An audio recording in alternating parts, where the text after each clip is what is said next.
Hi there, everybody. I'm Kraig Kann. It's debut time. Season 4, Tracks to Success. My first guest, you're really going to like him. He's a CEO with experience in delivering experiences. If you know golf, chances are you know of him. If you know membership clubs, there's a good chance he'd invite you as one of his guests. His resume is vast. Among leadership roles, he was a lead executive at the PGA Tour, running the ABCs of business for the TPCs. Some you may have played. Then, the CEO of 2 other brands, on his way to his current role, which is all about members, guests, golf, travel, business, and life.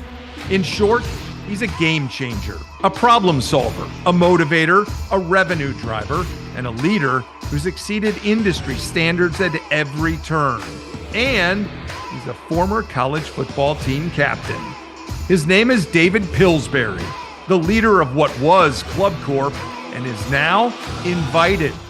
And we invite you to his inspiring story of success, which starts now. Welcome to Tracks to Success. This is the podcast that brings you inspiring people and their inspiring stories, how they found their way to the top, and how their path can help you do the same. Here's your host, network broadcaster, C-suite executive, best-selling author, speaker, and entrepreneur, Kraig Kann. Well, David Pillsbury, I can't thank you enough for spending some time on Tracks to Success. Our paths have crossed more than a few times. Our journeys are a little bit different, but I'm really excited to share yours. Thanks for the time. It's great to be here. Yeah, it's a lot of fun to have you. You are the CEO of Invited, which we will talk plenty about. But I want you to tell me and tell our audience one thing as I kind of give the lead headline here, that your resume doesn't share about you, that you're kind of most proud of about your career. I guess I would say probably relationships. You know, this business, which is one of the things that attracted me to the space, is about people. And it's really remarkable as I reflect on my, 35 plus years, the thread that really ties everything together are relationships. Mm-hmm. And it's remarkable how small a world it really is and how important those relationships are, which ties back to everything. It's core values. It's the way you treat people. It's the way you make deals. It's the way you solve problems when there are problems. Do you give people their dignity? Do you take their dignity away? Do you burn bridges? Do you build bridges? And I think that's probably the common denominator throughout my entire experience in this incredible space. If we dove back into the earlier David Pillsbury, the younger version, did you see CEO in your future? Yeah, at an early age, I had really unique opportunities at a very young age. David Price, who passed away a couple of years ago, who was really Bob Dedman's counterpart, California, more public golf than private. Mm-hmm. He was really a remarkable entrepreneur, and he gave guys like me and Joe Guerra, who's still one of my very closest friends. We happen to be his largest customer now. He's a Toro distributor on the West Coast. We actually rose to co-CEOs at American Golf, and mm-hmm. we rose through the ranks at ridiculously young ages, mm-hmm. because David believed in new thinking and fresh thinking and wanted sort of the naivete of a younger executive who thought everything was possible, and gave us probably way more responsibility than he should have. Mm-hmm. So at a young age, I had a taste of the opportunity to lead and facilitate and create value and manage teams, which I had done previously as an athlete. As a football player, I was a team captain, and so I tended to gravitate towards leadership roles. Mm-hmm. And once I really understood in the business world what it meant to be a CEO, it's something I had set my sights on. I really want to do this. But I want to do it the right way. And I want to learn from the best. Yeah. And so I sort of rose to that level as a co-CEO early, and then took a number of steps backwards, and then kind of rose to that level again, albeit a bit slower, a little more Yeah. methodically in different organizations, which also was a great test and learning experience for me. What does sports teach you? Take me back there. West Coast guy, you just talked about it, captain, team, Cal Berkeley, right? I mean, tell me about that and why that's so beneficial. Well, it's interesting, and a lot of people don't think about it this way, Craig. I mean, I actually learned more from being on a losing team than I think some people learn from being on a winning team. And let me tell you why. As a team captain, we won 2 games my senior season. So you could say, wow, that was a failure. Well, I guess in terms of wins and losses, the answer to that would be true. But if you peel the onion back and you think about the process of leading and having to regroup every week and remotivate yourself and your team, build a new game plan, and come back to try and win again and again and again. It taught me the value of perseverance. It also taught me how hard it is to lead when things are going poorly. And that the real test of character, not only of you as a leader, but also of the people on your team, is when things are going poorly, not when they're going well. And that has definitely been something that I've carried with me throughout my entire professional career. I share this a lot in the workshops that I do, David, about how as a leader, when everything's going great, nobody's really paying that much attention. But when something goes wrong, when it really hits the fan, all eyes are on the leaders. They want to see how they handle that stuff, right? 100%. And let me tell you, throughout my career, I've been through some pretty low points. And the path of least resistance is to blame others. The path of least resistance is to run for cover. And what I learned in football is when you're playing defense and you're feeling the pressure of the offense, you run towards the pressure because that's where the ball is, not away from it. And so I was trained to run towards adversity, towards the problem. And that's how you solve it. And that's also what leaders are supposed to do, is take responsibility and accountability. And I played football in an era where, when you scored a touchdown, you handed the ball to the ref. If you knocked the guy down in a play, you helped him up. And you played as hard as you could play, and you were as competitive as you could be, but you were with the ultimate sportsmanship, which is one of the things that attracted me to the sport of golf. Something I love about this business. It generally, not always, as we know, attracts people that have a pretty thick moral fiber, right? They're good people. And I think that's another important lesson is you learn as a leader to surround yourself with good people. It's the no asshole rule. Right? I don't like to work with people that are about themselves. And I learned that playing football. Tracks to Success is proud to have the support of Ahead, true innovators in premium headwear. For more than 25 years, Ahead has been outfitting golfers and supplying headwear for the game's most prestigious events. Head over to aheadshop.com and explore their incredible collection of major championship golf hats. And don't miss their lineup featuring your favorite college teams. If you're looking to dress for success, Ahead is the perfect brand for you. So think ahead and look for it at pro shops and special events across the country. And how about this? For listeners of Tracks to Success, Ahead is offering one of its biggest discounts ever. Visit aheadshop.com and use the code TTS30. That's TTS30. To get not 20% off your purchase, but 30% off. That's right, 30% off with code TTS30. Ahead, the finest in headwear and the official headwear of the Tracks to Success podcast. Available now at aheadusashop.com. We're talking with David Pillsbury. He is the CEO of Invited. Many people would know that as ClubCorp. Changed names. Define Invited for me as a brand. What is it? Well, you got to go back to the roots of the company. And I think all things begin with the roots. And when you want to identify the source of where something came from, you go back under the soil, into the roots of whatever it is, and you learn a lot. Bob Dedman was an entrepreneur. He was a disruptor. And typically, people don't think about the private club business in any capacity as disruptive, right? It's viewed as establishment.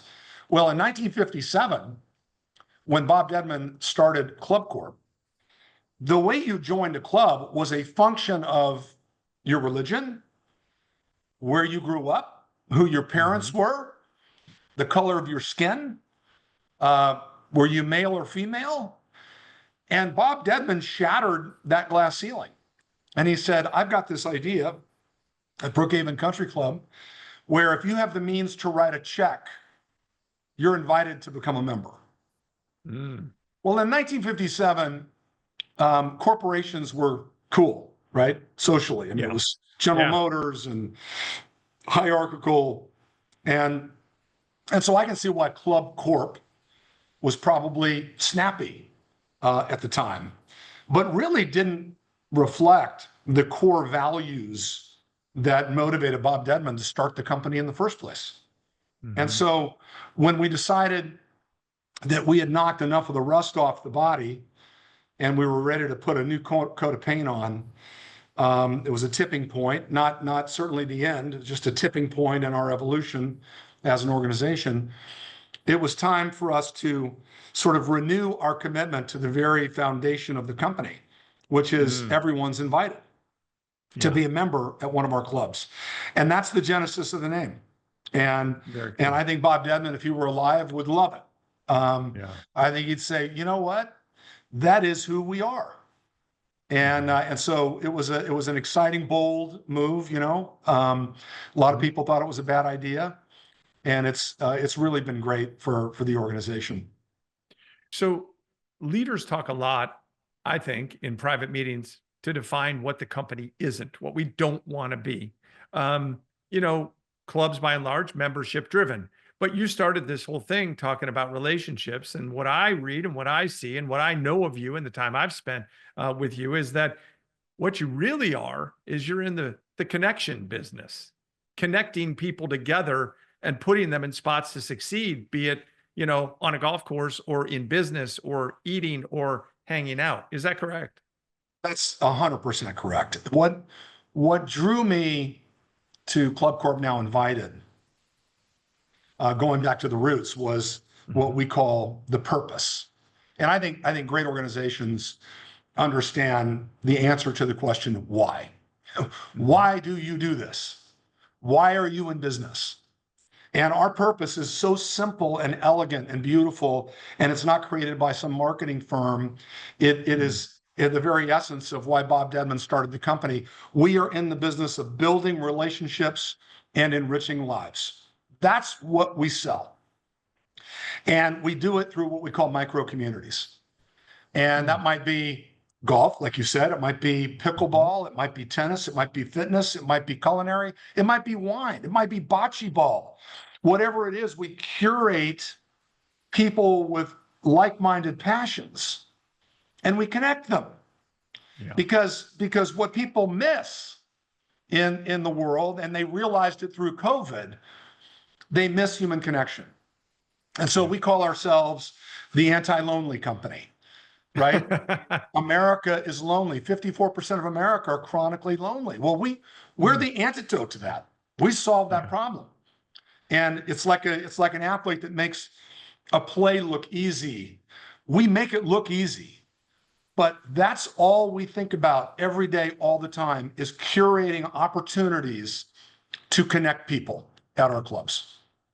Okay, so let's dive into the resume just a little bit. You already kind of mentioned it. Quick rise, like kind of a meteoric rise. You were a manager trainee, and then all of a sudden, what, 10, 15 years later, you're co-CEO. That was at American Golf. Then you head off and you're at Nike, and you're in a big role at Nike, and you're at Nike in one of the greatest times to be at Nike, Tiger Woods, all of that sort of stuff. Does it ever occur to you, like, man, I got to pinch myself at what I accomplished, how fast I accomplished it, what I got to be a part of? Yeah, it's a great question. I'm probably not very good at reflecting on the past. I'm pretty focused on what I'm doing now and trying to set the right trajectory for the future, not just for me, but for all those who rely on me and our leadership teams to make the right decisions to position the company for the next 70 years, right? But as I think back, the opportunities I had were extraordinary. I mean, the places I've been, the people I've met, the things I've seen, good and bad, the relationships, as I mentioned a few minutes ago, that I've built, people that have passed away. That's when you're at the tail end of your career, when people that were iconic in your career are no longer here. And so, yeah, those were surreal years. I mean, incredible experiences. And by the way, I'd probably still be at Nike had the PGA Tour not called. And that was a big decision because it changed the trajectory of my 5 children's lives. And I knew it would. I knew they'd probably meet East Coast people and marry East Coast people. And that's what's happened, right? And so I knew that I was at a moment, an inflection point that was massive for me and for my family. And I decided to run towards the pressure and the discomfort.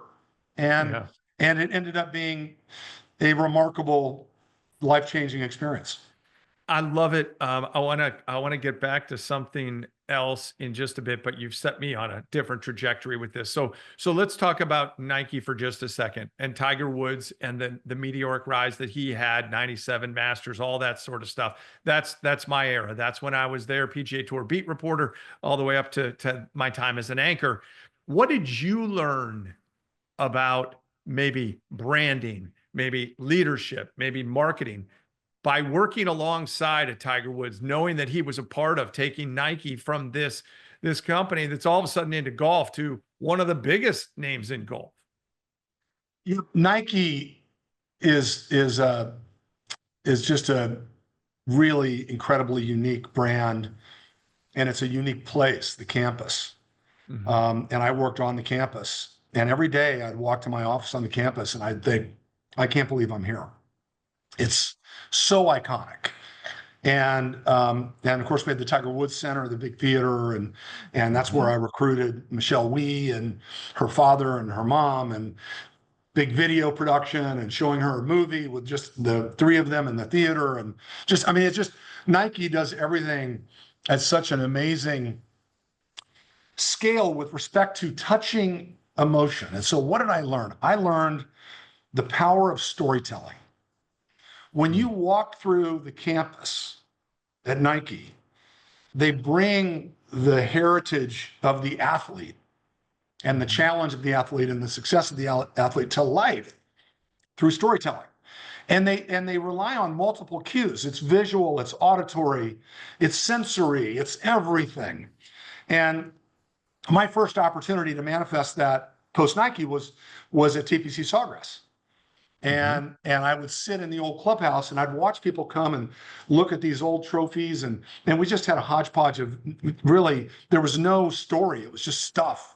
And I'd ask them, well, yeah, I was driving up 95 and I heard so I came out, I just wanted to look.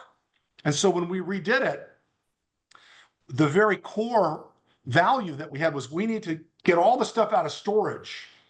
And we had a warehouse, and we built storylines on tables and tables of old artifacts, including the old clubs, and we prioritized and we narrowed them down, and we created a story corridor through TPC Sawgrass. That was all Nike.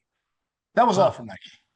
And so Nike is that's branding, but if you go deeper, what they're brilliant at, which is the core of our business, is understanding what drives human beings' emotions. And like in the club business, what drives emotions? Loneliness. People want to be connected. Mm-hmm. People play golf in foursomes. They play pickleballs in twos and fours. The most individual thing we do at a club is probably exercise in the gym. Mm-hmm. And even there, we do classes and we connect people and we have trainers because people are starving to be connected. And Nike taps into that through everything that they do. And so my little over 2 years at Nike were two of the most profound years of my career in terms of my learning. It was just massive. In addition to hosting this podcast, Kraig leads the Kann Advisory Group, focused on elevating communication for companies and individuals. Company consulting, team and individual workshops, mind-altering virtual programs. To learn more and to find out why the Elevate workshop has been labeled the most powerful experience in leadership communication, visit cannadvisory.com. And when you do connect, mention the Tracks to Success podcast to receive your special discount. Now, back to the interview. David Pillsbury, guest here on Tracks to Success, inspiring people, inspiring stories. And we're hearing some of them. Storytelling, a big part of that. David, you've been in a few of my talks and kind of in one of my workshops. I talk a lot about being sticky, being memorable, being known for something, having something attached to you. I know in the time that I've known you and when you were at the tour, people would say, "Oh, do you know David Pillsbury?" "Oh, that's David Pillsbury." And then they would attach a few other things to you about leadership, etc. My question to you is this: A, do you believe we all got to be known for something? Sticky works, sticky helps us rise. That question. And if you do believe that, I want to know what makes you sticky or what's made you sticky for your success. It's a great question. And Kraig, I've never really focused on being something to be known for. I think I've focused on being authentic, which is just who I am. Mm-hmm. And I think not because I tried to have this as a label, but I think it's fair to say that throughout my career, I've been viewed as a disruptor. And sometimes that's worked against me. What does that mean? What do you believe that means? That you yourself are a disruptor? Yeah, it means breaking ceilings, which is scary sometimes. And sometimes it doesn't work. Early in my career in golf, at American Golf, I was trying things that I was told wouldn't work or weren't possible.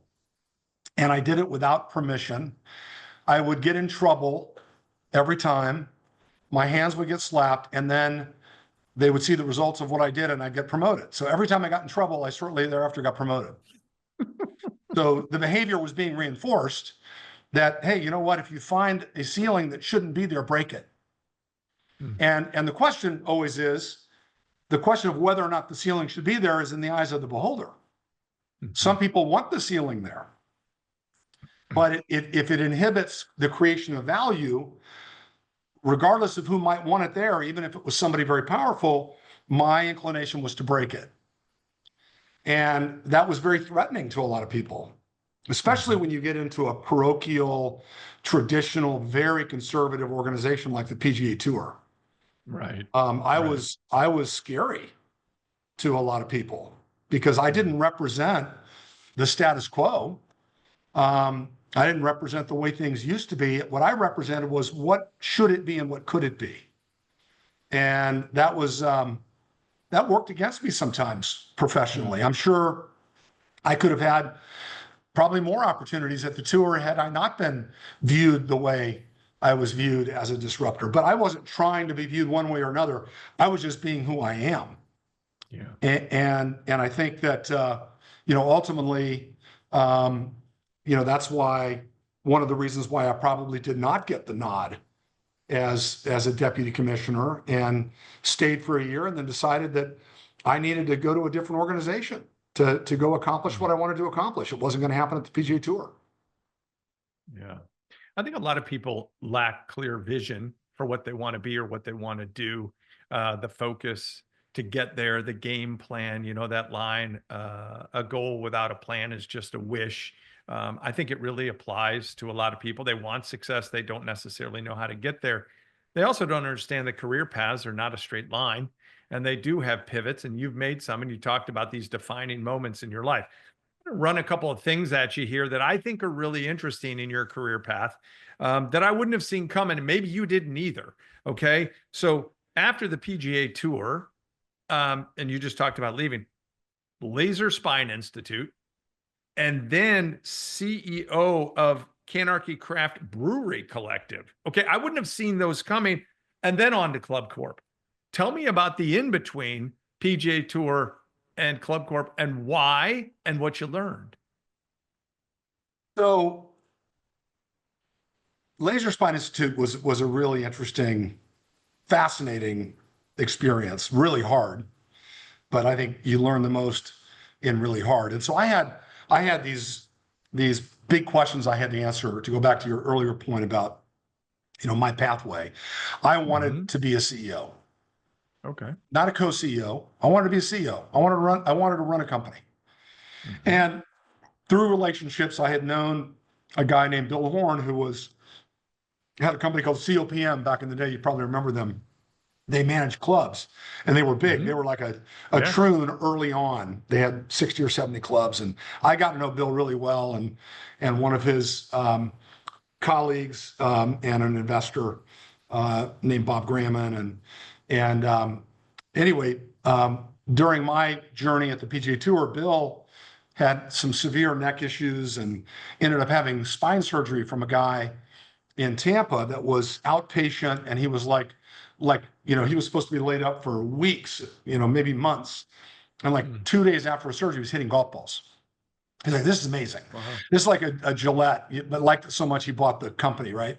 And so Bill with some investors ended up buying this practice, and they built it out into this behemoth spine surgery company, out-of-network spine surgery company that produced just unbelievable results in outpatient spine surgery.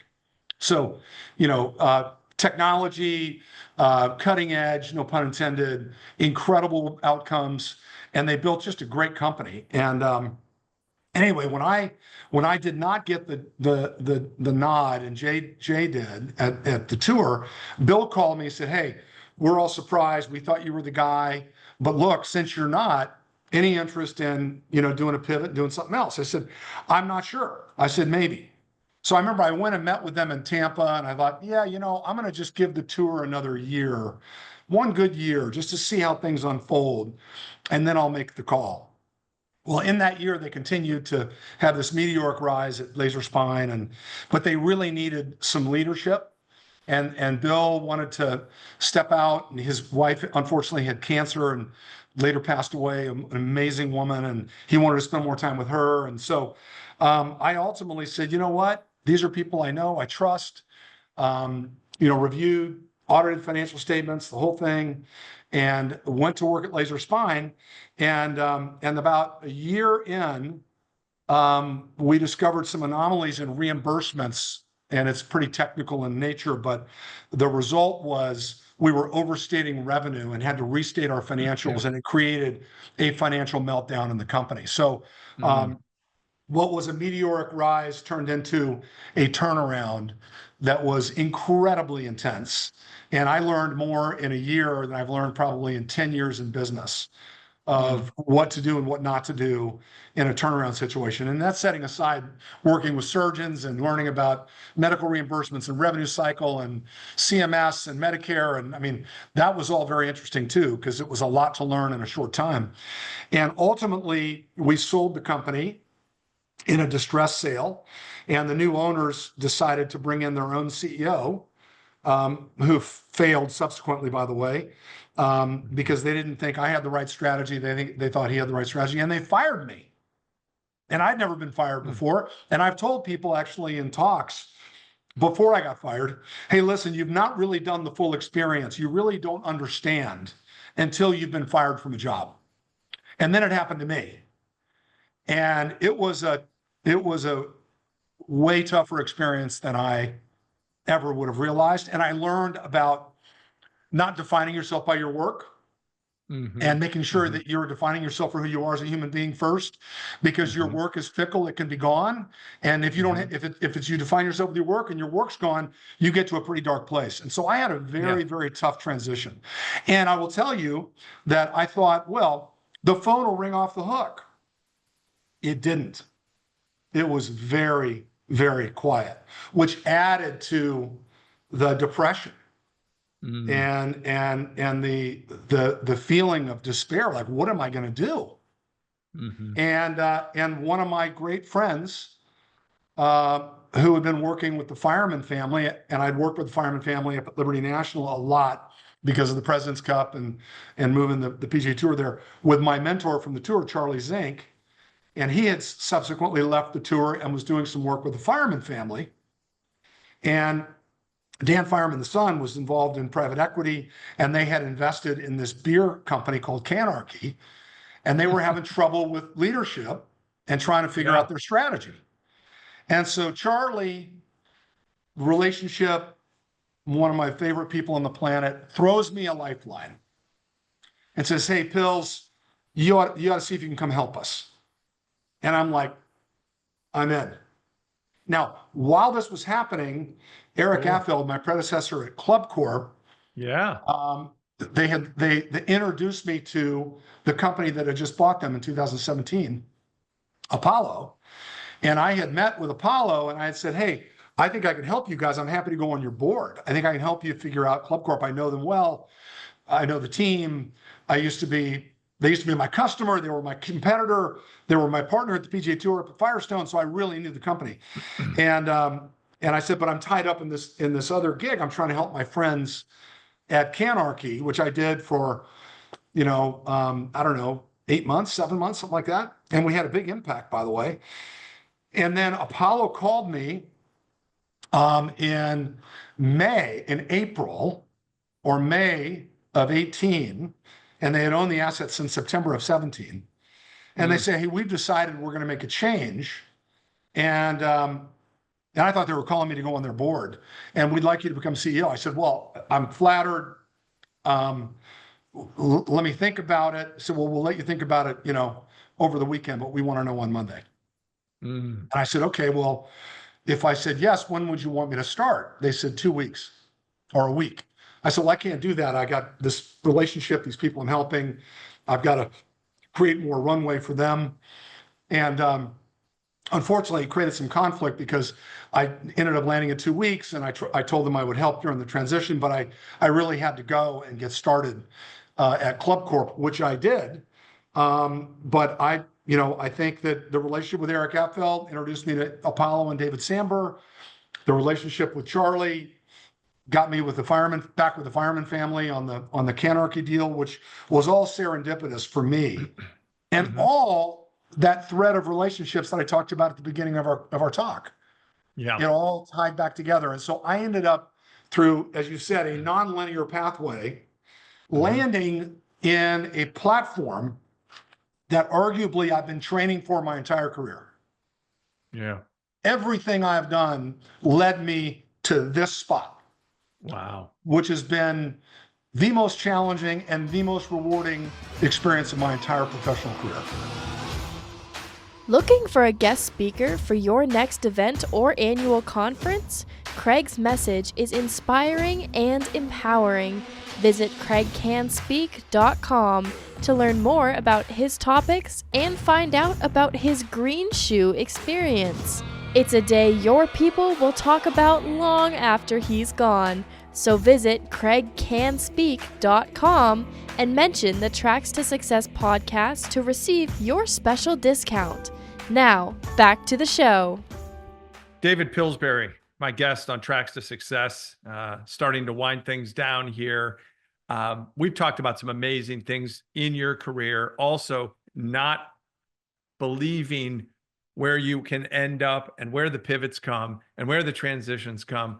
I'm going to ask you a question here in a second that ties to a CEO, but I'm going to start it with a story. I think you know my career a little bit, a long time in television, 18 years at the network level at Golf Channel.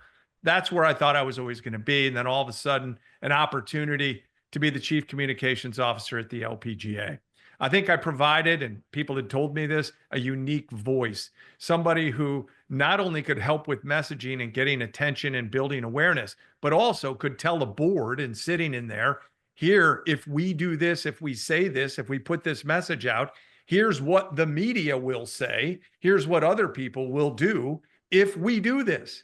And I think that was a strength. But at the same time, about 2 months into the job, a complete pivot for me, right? Giving up a TV career. I'm sitting in my office. I never had a big office. And I'm kind of just looking out the window. And Mike Wan, the commissioner who gave me the opportunity, comes in and says, "How you doing?" And I said, "I got to be honest, Mike, I don't really know. I don't really know what I'm doing." And he told me at that moment, "Take a deep breath, relax. Here's why I hired you." And it helped me.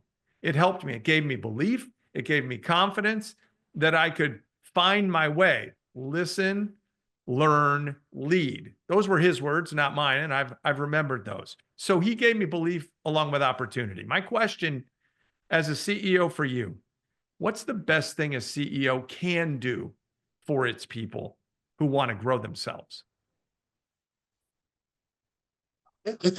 I think it starts with transparency, which builds trust. Mm-hmm.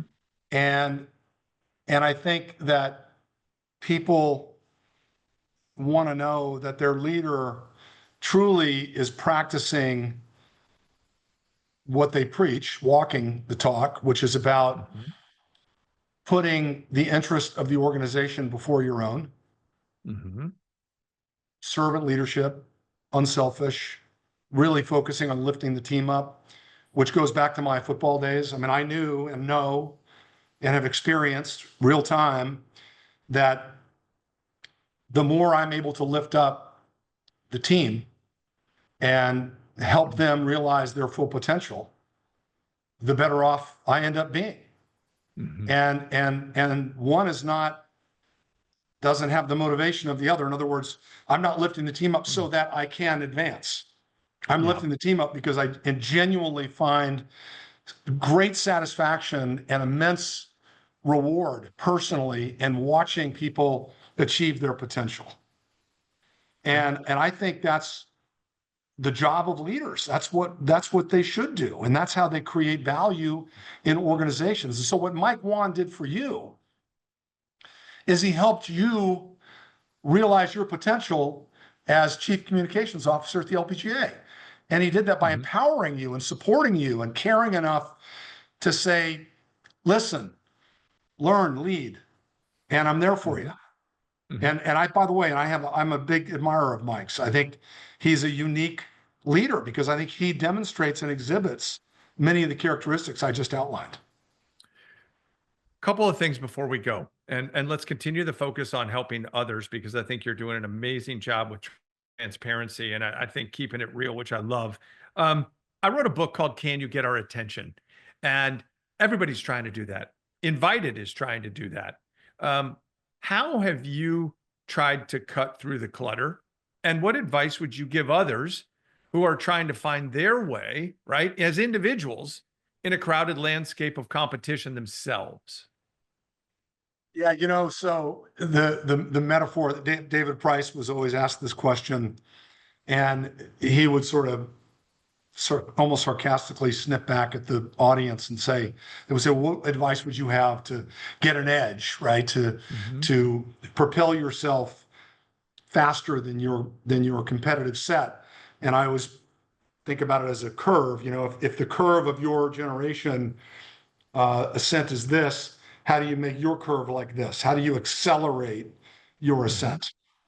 And he would say, work Saturdays. And the message was not necessarily work Saturdays, work harder. And I think there are a lot of people I've met who would like to do all of these things, but they're not willing to put the time in and the work in. I mean, it's like watching, there's a lot of documentary stuff around Tiger, and you realize, how many hours he's consumed his life to achieve that Yeah. level Yeah. of success. And is it worth it? Well, you got to ask Tiger. If you ask me, I mean, I've been married twice. I mean, I've lived all over the country. My primary residence is Miami. I have an apartment in Dallas. I commute every week. I mean, I work all the time.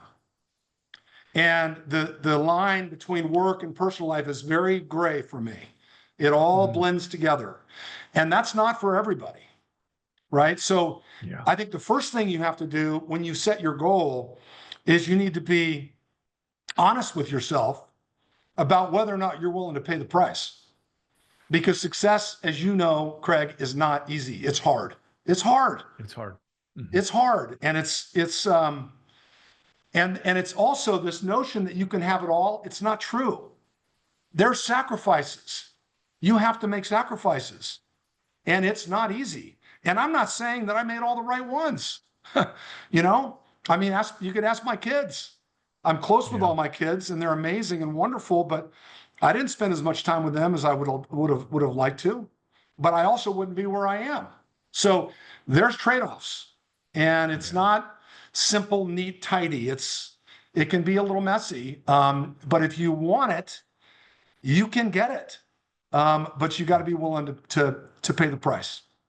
There was a long time in my career where making more money was a really important thing. And then I started asking myself, am I about making more money or making a bigger difference? And that's one of the reasons I made my pivot for something that I never saw coming, that I thought was a great opportunity that may never come again. And one thing leads to another thing. And who'd have thought I'd be sitting here, doing a podcast and not doing TV, doing workshops and keynotes and things like that. I didn't necessarily think that, but I love it. I absolutely love it, because on the opposite side of it, you're getting to see others grow. And that's always been a really fun thing for me, working with a lot of other people. So my last question is tied to where we began today. And you talked about relationships. All right. That's where you started this whole thing. I also believe your company is really big on experiences and trying to create an avenue or a hub for those. And I think you do an amazing job at that. My last question is this: what do you love most about your job?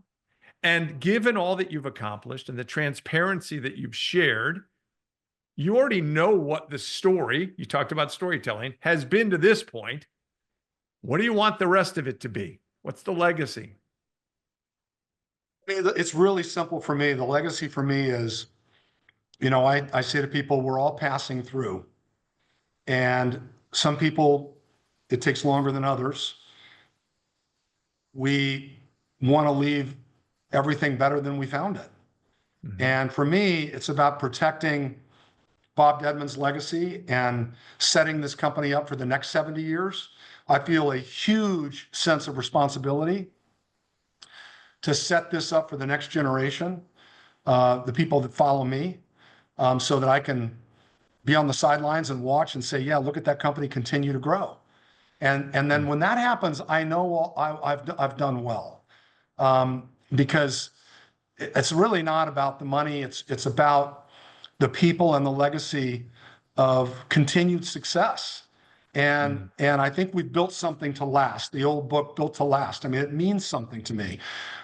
We have something very special now, and it was hard to get here, and we had to fix a lot of things, but we have something that is sustainable and I think could last for decades to come because of the foundation we built. And that to me is incredibly rewarding. That's really where I derive my career satisfaction. And when people say to me, was it worth it?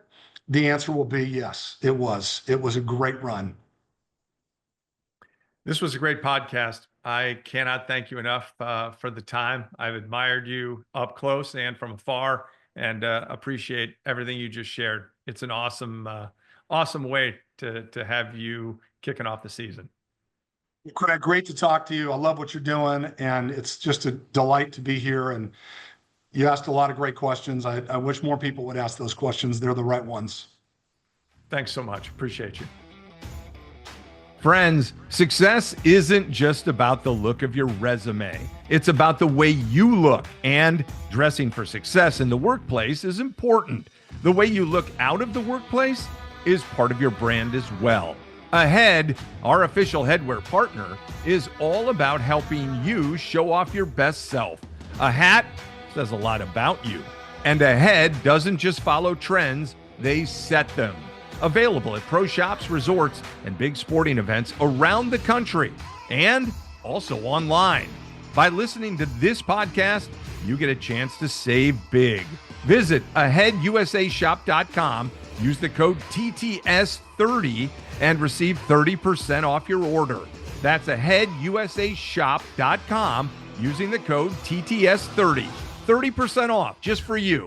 Ahead, the finest brand in headwear and the official headwear of Tracks to Success.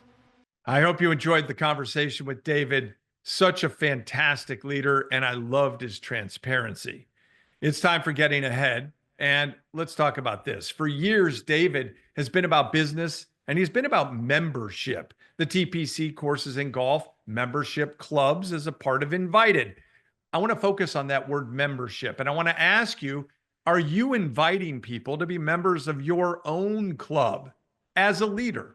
Not that you own a country club, but instead a club of relationships. He talked a lot about that, where like-minded people collaborate to become better and do really good work together. If you work in an office, you're a member. If you run a business, you're focused on attracting new members, aren't you? You know that line, membership has its privileges? Let's focus on that. Ask yourself, what is it that you're giving to members around you? Are you making something better for them, adding to the quality of their life by being around them? And is there real value for them by being around you? My challenge is to grow your own membership. Maybe not on social media unless your content actually adds real value, but to grow the number of good people around you, adding members. If you do that, your tracks to success will come a whole lot easier. Hope you enjoyed this debut edition. We'll do it again with another guest. I'm Kraig Kann. Don't forget to subscribe to the show for more great interviews and Kraig's thoughts on reaching your highest personal and professional summit. Find it wherever you get your podcasts and on the Kraig Kann YouTube channel and kraigkannspeak.com.